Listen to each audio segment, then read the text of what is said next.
acho que ele vai decidir o que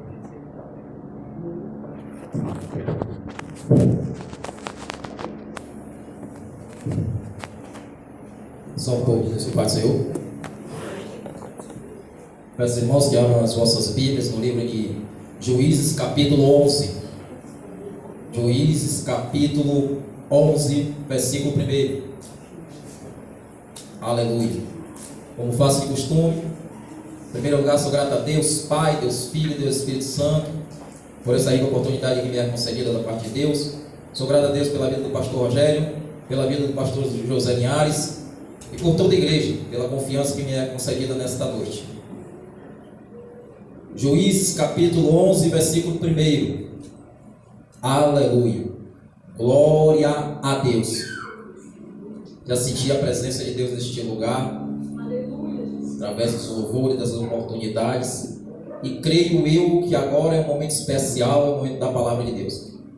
Juízes capítulo 11, versículo 1, que nos diz assim, eu vou lendo porque o horário não nos espera. Juízes capítulo 11, versículo 1, que nos diz assim: e era então Jefté, o Gileadita, homem valoroso, porém filho de uma prostituta. Mas Gileade gera a Jefté. Também a mulher de Gileade lhe deu filhos, e quando os filhos desta mulher ficaram adultos, expulsaram a Jefté e lhe disseram: não terás herança conosco do nosso pai, porque és filho de outra mulher. Amém? Sentai dando glórias a Deus, agradecendo ao Senhor pela rica palavra de Deus. Amados irmãos, nós estamos diante de um texto sagrado, aonde a Bíblia nos conta, nos vem narrar a história de um homem por nome de Jefté. Para nós entendermos um pouco, é necessário que eu faça uma introdução, para que nós possamos compreender melhor o que Deus quer falar com a igreja nesta noite. Quando nós vamos buscar o livro sagrado, para nós entendermos melhor esta mensagem, a Bíblia nos diz que Abraão, Deus chama Abraão e lhe faz uma promessa dizendo: Abraão, sai da tua terra, da tua parentela, e de ti farei uma grande nação. E a Bíblia diz que Abraão, ele segue em busca dessa promessa, seguindo ao Senhor, em busca desta grande promessa. E Ló, o sobrinho de Abraão, ao ouvir que Deus faz uma promessa a Abraão, Ló diz: meu tio, aonde o Senhor for, eu vou contigo. O Senhor caminhar para a direita, eu vou com o Senhor. Se for para a esquerda, eu também irei contigo. E Abraão aconselha a Ló que seguisse no caminho em busca da terra prometida. Mas a Bíblia vai nos dizer que no caminhar do tempo, Abraão seguindo em busca desta promessa, a palavra de Deus nos diz que uma certa feita, no meio do caminho, houve um desentendimento entre Abraão e Ló. Os pastores das ovelhas de Ló começaram a se desentender com os pastores de Abraão. E Abraão disse: Ló, meu filho, tu és meu sobrinho, nós somos sangue do mesmo sangue, carne da mesma carne, e não é justo que nós, como tio e sobrinho, deixamos nossos pastores de ovelhas estar brigando, desentendendo. É necessário que nós dois nos separamos. Ló está aqui. Se tu for para a direita, eu irei com meus pastores à esquerda. Se tu for para a esquerda, Ló, eu irei para a direita. A Bíblia diz que Ló, olhando, ele havia visto uma cidade por nome Sodoma e Gomorra, aonde havia muitos pastos bonitos e verdejantes. E Ló, como um homem natural, olhou e viu que era belo. Ele disse: então, meu tio, eu prefiro ir para o lado de Sodoma e Gomorra. E Abraão seguiu em busca da promessa, em direção da promessa de Deus, continuando seguindo no deserto afora. E Deus continuou ali com Abraão, e Deus lhe cumpriu a promessa na vida de Abraão. Mas a Bíblia nos diz: uma certa feita, Sodoma e Gomorra começa a pecar, começa a ter muita maldição, muitos pecados. Que pecado é esse, pregador? Em Sodoma e Gomorra, igreja de Cristo, o homem só desejava deitar com homem, a mulher só desejava deitar com mulher. E Deus, vendo aquilo, Deus disse: não é bom que esta terra, essa geração viva permanentemente sobre a face da terra. Eu irei destruir a cidade de Sodoma e Gomorra. E Deus chama a Abraão e diz: Abraão, meu filho, eu vou destruir Sodoma e Gomorra, porque tem cheirado mal o seu pecado a minhas narinas. A Bíblia diz que quando ali Deus conversando com Abraão, Abraão disse: Senhor, mas se houver algum justo na cidade, o Senhor vai destruir? Deus diz: não, meu filho, se houver justo, eu não destruirei a cidade. E Abraão ali tendo um particular com Deus, dizendo: se houver 50, Deus diz: não destruirei. Abraão faz a segunda pergunta e diz: se houver 45, Deus diz: também não destruirei. Se houver, Senhor, apenas 30, o Senhor diz: não destruirei. E Abraão lhe diz: Senhor, tão somente mais uma vez, se houver 10 justos, o Senhor destruirá a cidade. Deus disse: Abraão, se houver apenas 10, eu também não destruirei a cidade. Mas a Bíblia nos diz que Abraão desce e vai até a cidade de Sodoma e Gomorra para procurar se havia 10 justos no meio da cidade. Mas quando Abraão entra na cidade de Sodoma e Gomorra, só encontra um homem justo. Que homem era esse, pregador? Este homem tinha o nome de Ló, sobrinho de Abraão. E Deus disse: Abraão, só há um justo nessa cidade. O nome dele ele chama Ló e a sua família. E a Bíblia nos diz agora que Deus chama a Ló e diz: Ló, os anjos do Senhor vão até Ló e diz: Ló, esta cidade vai ser destruída. Esta cidade vai ser destruída por causa do seu pecado e da sua maldição. E Deus não está satisfeito com esta cidade. E a Bíblia diz que os anjos do Senhor chamam Ló, as suas 2 filhas e a esposa de Ló, e seguem os 4 em direção, saindo da cidade de Sodoma e Gomorra. Mas a Bíblia diz que Deus disse assim: Abraão, Ló, meu filho, é necessário que siga o caminho para a montanha e não olhe para trás, não olhe para o pecado que ficou em Sodoma e Gomorra, para que algo de mal não venha lhe acontecer. Mas a Bíblia diz que Ló e sua família era uma família muito rica, uma família próspera. E a Bíblia diz que quando eles vão caminhando, subindo a montanha, fugindo de Sodoma e Gomorra, a Bíblia diz que a esposa de Ló, ela olha para trás e dizendo: lá ficou meus bens, lá ficou meu ouro, minha prata, meu diamante, e eu perdi tudo, e a cidade está sendo destruída.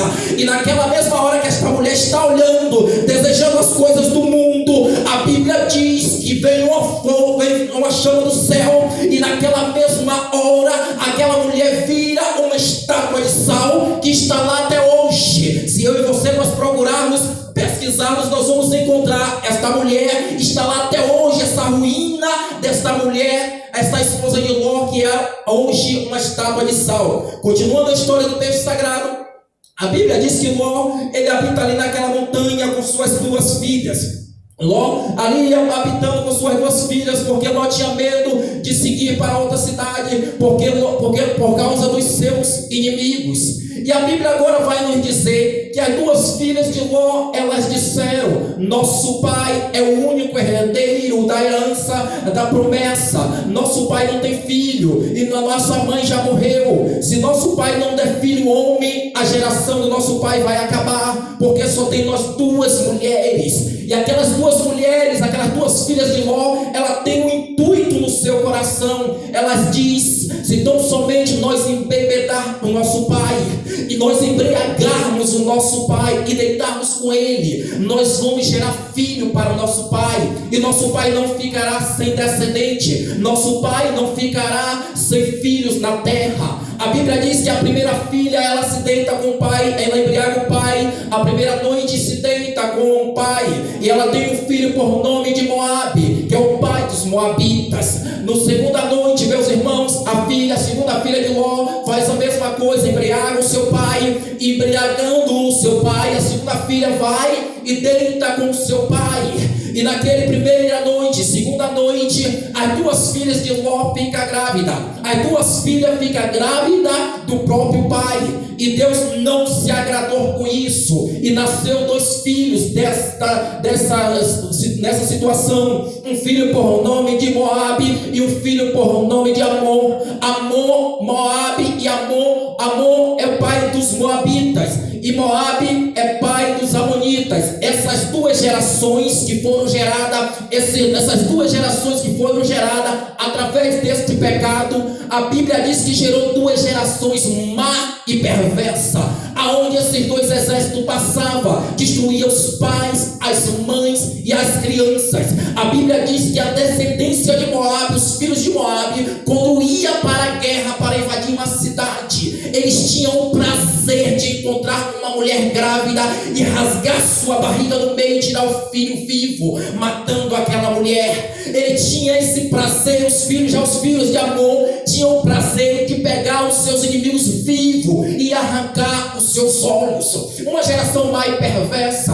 Mas agora a Bíblia vai nos dizer que chegou uma certa feita que Deus levantou um homem por nome de Gideão. Gideão, porque os moabitas vinham contra Gideão. A Bíblia agora vai nos dizer que Gideão diz: Senhor, como agora eu vou enfrentar esse exército dos moabitas? São um exército poderoso, onde ele passa, ele destrói os pais, as mães e as crianças. O que é que eu faço agora? A Bíblia diz que Gideão clama ao Senhor, ora a Deus, e Deus tem um particular com Gideão e diz: Gideão, meu filho, vai para o deserto, coloca teu cajado no deserto. Quando o sol se pôr em direção a este cajado, virá ao teu favor, ao teu encontro, um exército poderoso. E a Bíblia diz que ele coloca no meio do deserto o seu cajado, e foi se passando 6 horas, 7 horas, 8 horas, 9 horas, e quando chega meio-dia em ponto, o sol estava sobre o cajado, e ele diz: não está acontecendo nada. Mas quando Gideão levanta a vista, ele percebe uma grande multidão vindo ao seu favor, um grande exército vindo ao favor de Gideão. Quantos homens era pregador? 32 mil homens soldados, 32 mil homens guerreiros, 32 homens preparados para a guerra. E Deus chama Gideão e diz: Gideão, meu filho, eu vejo que o exército é grande, vejo que tu tem muito homem para vencer esta batalha dos moabitas e os amonitas, mas eu vou diminuir.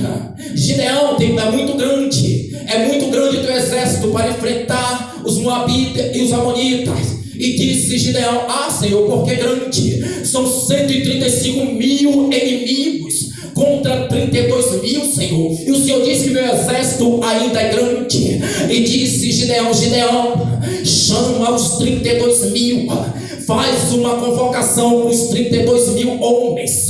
Gideão sobe no monte e diz: ei, 32 mil homens, assim diz o Senhor: quem for covarde para entrar na guerra contra os moabitas e os amonitas, que volte para trás. A Bíblia diz, Igreja de Cristo, que naquele mesmo dia 20 mil homens, 22 mil homens volta para trás, dizendo: ei, eu não vou guerrear, porque senão eu vou morrer, eu vou deixar minha esposa só, meus filhos só. A outro dizia: ai, a minha esposa está grávida, eu não conheço a face do meu filho ainda, eu vou voltar.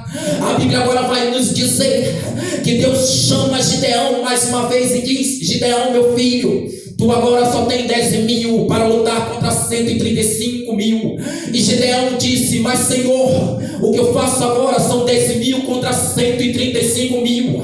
E disse o Senhor a Gideão: Gideão, meu filho, eu vejo que tu ainda tem muito homem, eu vejo que tu 10 mil homens ainda é muito para tu ir à batalha. Diminui os homens, Gideão. Gideão disse: mas Senhor, e agora? Disse o Senhor a Gideão: Gideão, eu vou diminuir os homens, porque tu vai ganhar a guerra e tu vai vencer essa batalha. E quando tu vencer, tu não se gloriar e dizer: eu venci com a força do meu braço. É muita gente ainda, Gideão. E disse o Senhor a Gideão: Gideão, meu filho, chama os 10 mil homens, leva agora até o lago, leva agora até aquela fonte que eu te mostrarei. E ele, caminhando com os 10 mil homens, segue em direção à fonte, eles seguem em direção àquele lago. E disse o Senhor a Gideão: Gideão, manda os 10 mil homens beber água, e vai fazendo a separação entre os bons e os ruins. Mas olha para cá, Gideão, tu vai fazer assim: aquele que baixar a boca na água e beber igual um cachorro, tu coloca de um lado, Gideão. Mas aquele que colocar a mão sobre a água e olhar para a direita e depois olhar para a esquerda e depois beber a água olhando para o céu, este tu separa a tua direita.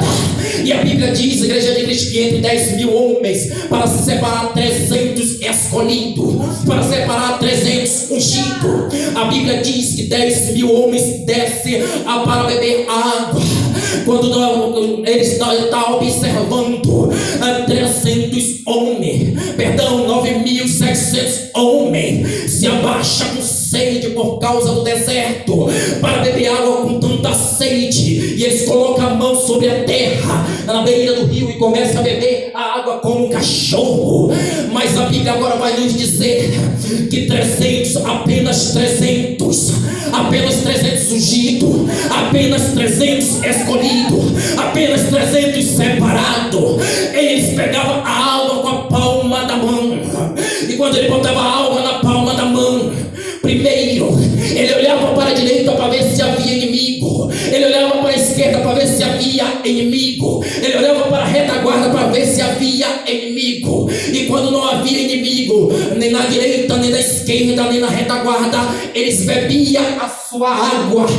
Aí a Gideão, o Senhor disse: Gideão, agora separou os 300, tu não precisa mais do que esse. Disse o Senhor a Gideão. E Gideão, meus irmãos, ele vai à batalha. Gideão, ele vai à batalha com apenas 300 homens. Olha para cá, ele vai à batalha com apenas 300 soldados. Ele vai à batalha com apenas 300 guerreiros. E a Bíblia diz que Gideão sai a marchar, sai a batalhar. Imagine, igreja de Cristo, acompanha minha linha de raciocínio. Imagine 300 homens para enfrentar o exército poderoso, aonde se encontravam seus inimigos, preparados, fortemente armados, para lutar contra 300 homens. Quantos homens era esse, pregador? Era o exército dos moabitas e amonitas.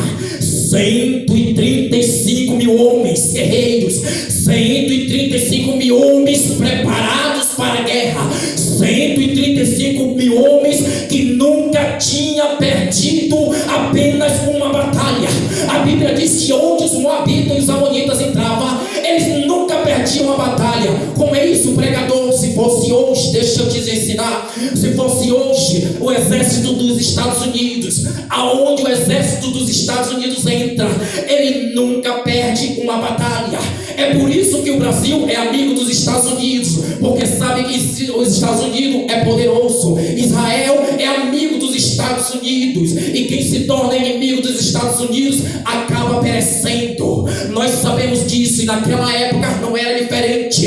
Aonde via falar que lá vem os moabitas e os amonitas, o povo temia e tremia, porque era um exército perverso. Mas agora a Bíblia vai nos dizer que Gideão, ele vai lutar contra esses 135 mil homens, e Deus lhe concede a vitória. A Bíblia diz que Deus concede a vitória apenas a 300 homens valorosos. Eu trago uma mensagem nesta noite com o título: Deus fará o impossível para te abençoar. Deus fará o impossível para te abençoar. Continuando a história do texto sagrado, a Bíblia diz, meus irmãos, que agora Gideão ganhou a guerra. Gideão se tornou importante, Gideão se torna valoroso, Gideão se torna conhecido. Gideão antigamente morava na menor tribo de Israel. Gideão morava na tribo de Benjamim. Que tribo de Benjamim é essa? Entre as 12 tribos de Israel, Gideão morava na menor tribo. Entre a família de Gideão, entre as famílias de Benjamim, Gideão fazia parte da menor família, a família que tinha menos filho. E Gideão, deixa eu te dizer mais uma coisa, Gideão era o menor da casa do pai dele. Deixa eu te dizer uma coisa: muitos têm olhado para o teu tamanho, para a tua estatura, para a tua beleza, para a tua qualidade de entendido. Ele não presta, ela não presta. Mas Deus está dizendo nesta noite: eu não estou olhando para a tua aparência, eu estou olhando para o teu coração, como eu fiz com Gideão. Continuando, meus irmãos, a história do texto sagrado, a Bíblia nos diz que Deus dá vitória a Gideão, e o povo de Israel, agora as 12 tribos tribo vai até Gideão e diz: Gideão, tu agora serás o rei sobre nós, tu serás o nosso líder, tu vai governar a nossa nação, as 12 tribos. Disse Gideão: eu não quero honra nenhuma. Disse Gideão: a honra da minha vitória não pertence a mim, a honra da minha vitória não pertence a meus 300 soldados, a honra da minha vitória pertence a Ele, o Senhor dos senhores, Rei dos reis. A vitória é dele, a honra é dele, a glória é dele. Eu não quero honra nenhuma, disse Gideão. E a Bíblia diz, meus irmãos, que Gideão ele não aceita. E fizeram a mesma proposta aos filhos de Gideão. Disseram: Gideão, tu tem agora homem, tu tens 70 filhos homem. Deixa eu te explicar uma coisa. Naquela época era permitido o homem casar com várias mulheres, para que gerasse homens, filhos homens para a guerra. E a Bíblia diz que Gideão tinha 70 filhos homens com suas esposas. Mas Gideão, a certa feita, ele foi passear pelo caminho errado. E a Bíblia diz que Gideão tem um filho lá com uma das concubitas, uma xodó, uma amante, uma prostituta, melhor dizendo, e coloca o nome dele de Abed-Meleque. E a Bíblia diz que uma certa feita, nenhum dos filhos de Gideão, nenhum dos 70 filhos de Gideão queria ocupar o trono. Nem Gideão, nenhum dos seus 70 filhos desejava ocupar o trono. E Abimeleque, melhor dizendo, a Bíblia diz que Abimeleque, filho da prostituta que Gideão tinha, reúne o seu povo, o seu exército e diz: ei, eu vou me tornar rei no lugar do meu pai. O que eu faço agora? Tomou conselho com o povo. A Bíblia diz agora, meus irmãos, que Abimeleque, ele tem um intuito mal no seu coração para tomar o reinado. A Bíblia diz que Abimeleque invade Judá e mata os 70 filhos do seu pai, 70 filhos das mães legítimas. Ele era filho de um amante, filho de uma prostituta. E para usurpar o reino, para usurpar a glória, a Bíblia diz que ele mata os 70 irmãos para se tornar rei no lugar do seu pai. A Bíblia diz que ele conseguiu matar os 69 dos filhos, mas apenas um caçula por nome de Jotão fugiu. A Bíblia diz que Jotão fugiu, e Jotão lançou uma profecia dizendo: eis que a árvore boa queria reinar no reino de Israel, mas ela não quis. Os filhos dessa árvore também, que foi ocultado para reinar, eles também não quiseram, mas veio um espinho e reinar sobre Israel. Esse espinho é o Abed-Meleque, filho da prostituta. Este espinho veio reinar sobre Israel, mas Deus não se agradou com isso. Deus se entristeceu com a atitude de Abed-Meleque. E a Bíblia diz que o povo agora, eles resolvem tomar uma atitude contrária, depois que vê esta profecia de Jotão, porque sabia que tinha um espinho, ou seja, tinha um homem amaldiçoado governando a nação, tinha um homem que estava debaixo de maldição governando a descendência de Israel. O que acontece, meus irmãos, depois disso? A Bíblia vai nos dizer que levantou-se os moabitas e amonitas mais uma vez contra a nação de Israel. Levanta-se mais uma vez contra a nação de Israel, e Israel agora começou a temer e tremer, porque Gideão já havia morrido, os seus filhos também já haviam morrido, e não tinha mais rei, não tinha mais líder, não tinha mais juiz sobre Israel. E a Bíblia agora vai nos dizer que uma certa feita havia um homem por nome de Gileade. Gileade era um guerreiro, um general de guerra, ele lutador de Israel. A Bíblia diz que Gileade, ele funda uma cidade com o seu nome. Deixa eu te explicar melhor. Brasília, nós sabemos que foi fundada por Getúlio Vargas. Esta cidade hoje, ela chamaria Cidade Getúlio Vargas. Se eu fugisse para algum lugar e lá no deserto da Campina eu montasse uma cidade, a cidade seria chamada Cidade de Augusto. Se o pastor Rogério montasse uma cidade, a cidade seria chamada Cidade do Rogério. Se o pastor Zé Linhares montasse uma cidade, a cidade seria montada por nome Pastor Zé Linhares. E assim aconteceu quando Gileade, meus irmãos, ele fundou uma cidade. A Bíblia diz que Gileade agora, ele funda esta cidade. Mas Gileade era casado, mas ainda não tinha filho. E a Bíblia nos diz que uma certa feita, Gileade sai a caminhar, a passear pela cidade. E Gileade, no meio do caminho, nas suas andâncias, ele encontra uma prostituta. E Gileade a deseja aquela mulher. Gileade a deseja aquela prostituta.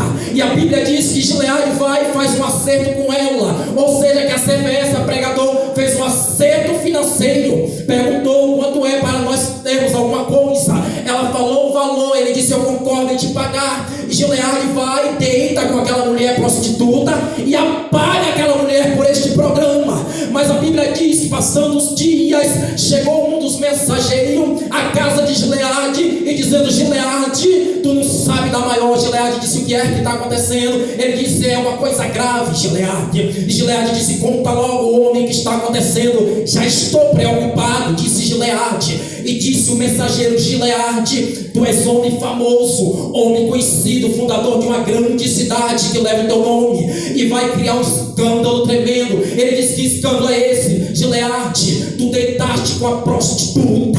E eu quero te dizer, Gileade, a prostituta está grávida, Gileade. E agora Gileade, ouvindo aquilo, ele disse: agora meu nome vai cair na lama, eu vou ficar destruído, defamado. E Gileade vai até a prostituta e diz: ei, eu fiquei sabendo que tu engravidou naquela noite, que nós tivemos alguma coisa. Ela diz: sim, Gileade, eu engravidei, mas agora o que é que eu faço? Gileade diz: ei, eu sou casado, sou um homem de uma mulher, tenho família, sou honrado na minha cidade. Mas eu quero te dizer uma coisa: você, prostituta, eu não vou honrar não, mas meu filho, me dá meu filho que eu vou assumir.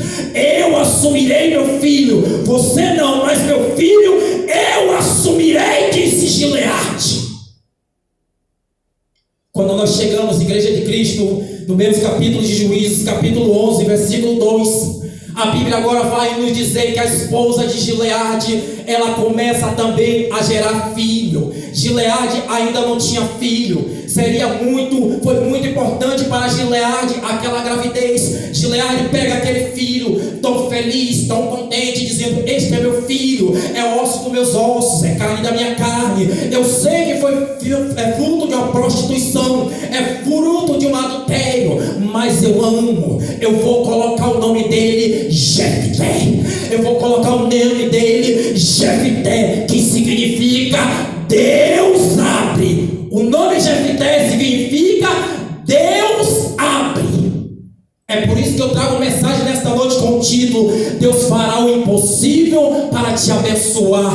E Deus, a Bíblia diz, meus irmãos, que Jefté agora ele segue na casa do pai, morando na casa do pai. E quando a certa feita, a Bíblia nos diz que a esposa de Jefté, ela começa a dar luz ao primeiro filho, ao segundo filho, ao terceiro filho. E a Bíblia diz agora, segundo os historiadores, que quando Jefté completa entre 17 e 18 anos de idade, o seu pai morre. Nem tudo é para sempre. Jefté era bem querido, Jefté era bem aplaudido, Jefté era bem honrado. Mas agora a Bíblia vai nos dizer que Jefté, que o Gileade, o pai de Jefté, morre. E os seus filhos se levantam contra Jefté, dizendo: Jefté, tu não herdará a herança do nosso pai. Tudo que nosso pai deixou na cidade, os campos, os gado, os animais, as ovelhas, nada será teu, Jefté, porque tu é filho de uma prostituta, e nós não vamos dividir com filho de prostituta a herança do nosso pai.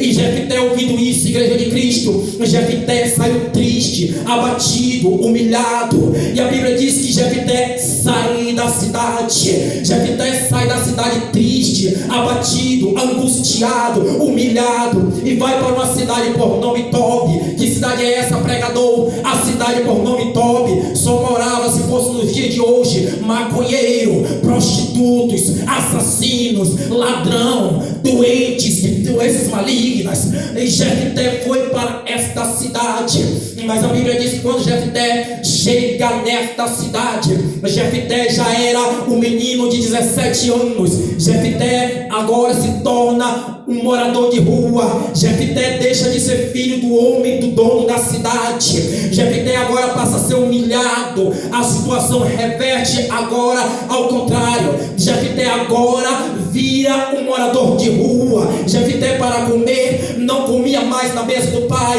Ele tinha que procurar resto de comida nos baldes de lixo. Jefté, se quisesse comer alguma coisa, muitas das vezes Jefté tinha que roubar. A Bíblia diz que ele se misturou com um povo ruim. Ou seja, Jefté, se fosse nos dias de hoje, como nós chamamos, virou um morador de rua, um pivete, um assaltante. Mas Jefté, mesmo assim, igreja de Cristo, mesmo morando numa cidade ruim, mesmo morando num lugar que habitava gente ruim, má e perversa, Jefté se torna líder. Jefté se torna cabeça. Jefté começa a liderar os meninos de rua.